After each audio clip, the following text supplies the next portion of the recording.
আন্দোলনের চাপে অবশেষে নবম পে স্কেল ঘোষণা। 9th pay scale new update 2026।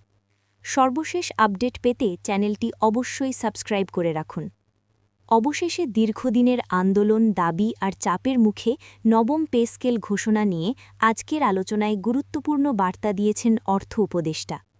টানা কয়েক মাস ধরে সরকারি চাকরিজীবীদের অসন্তোষ, কর্মবিরতির হুঁশিয়ারি এবং বিভিন্ন সংগঠনের ধারাবাহিক কর্মসূচির পর পরিস্থিতি এমন জায়গায় পৌঁছায় যেখানে আর দেরি করার সুযোগ ছিল না।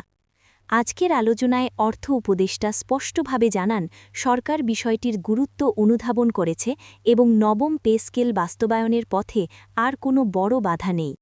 তিনি বলেন, অর্থনৈতিক বাস্তবতা, বাজেটের চাপ এবং বৈশ্বিক পরিস্থিতির কারণে এতদিন কিছুটা সময় লেগেছে। তবে কর্মচারীদের ন্যায্য দাবির বিষয়টি সরকার শুরু থেকেই ইতিবাচকভাবে দেখেছে। সাম্প্রতিক আন্দোলন পরিস্থিতিকে আরও ত্বরান্বিত করেছে।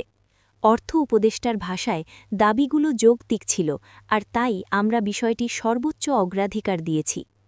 আজকের বৈঠকে জানানো হয়, নবম পে স্কেলের কাঠামো প্রায় চূড়ান্ত।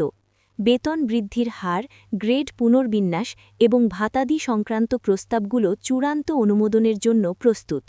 খুব শিগগিরই প্রজ্ঞাপন জারি হবে বলেও ইঙ্গিত দেওয়া হয়েছে। এতে করে কয়েক লাখ সরকারি কর্মকর্তা-কর্মচারীর মধ্যে স্বস্তি ফিরে এসেছে। অর্থ উপদেষ্টা আরও বলেন, আন্দোলনের কারণে প্রশাসনিক কাজকর্মে যে চাপ তৈরি হয়েছিল সেটি সরকার গুরুত্বের সঙ্গে বিবেচনা করেছে। তিনি আশা প্রকাশ করেন, ঘোষণার পর সবাই কাজে পূর্ণ মনোযোগ দেবেন এবং দেশের অর্থনৈতিক কার্যক্রম আরও গতিশীল হবে।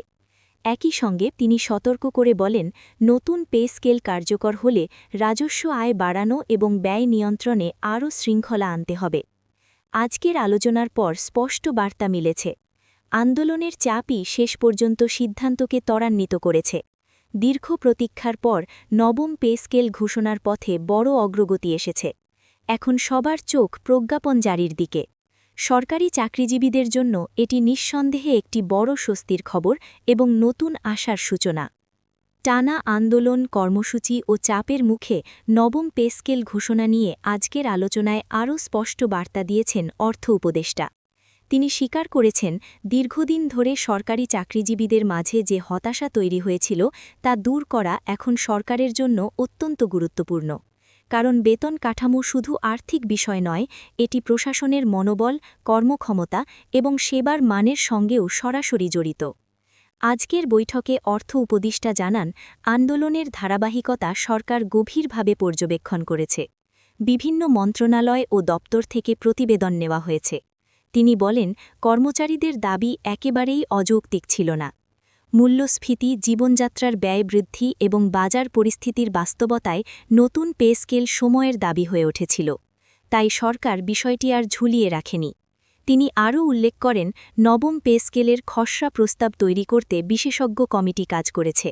বেতন বৃদ্ধির পাশাপাশি কিছু গুরুত্বপূর্ণ ভাতা পুনর্গঠন, টাইম স্কেল ও সিলেকশন গ্রেড নিয়ে নতুন চিন্তাভাবনা করা হয়েছে।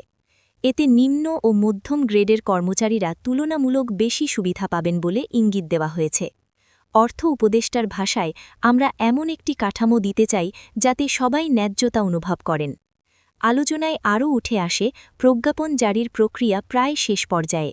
অর্থ মন্ত্রণালয় থেকে চূড়ান্ত সম্মতির পর দ্রুতই গেজেট প্রকাশ করা হবে। তিনি আশা প্রকাশ করেন, চলতি সময়সীমার মধ্যেই আনুষ্ঠানিক ঘোষণা আসবে। এতে করে দীর্ঘ অনিশ্চয়তার অবসান ঘটবে।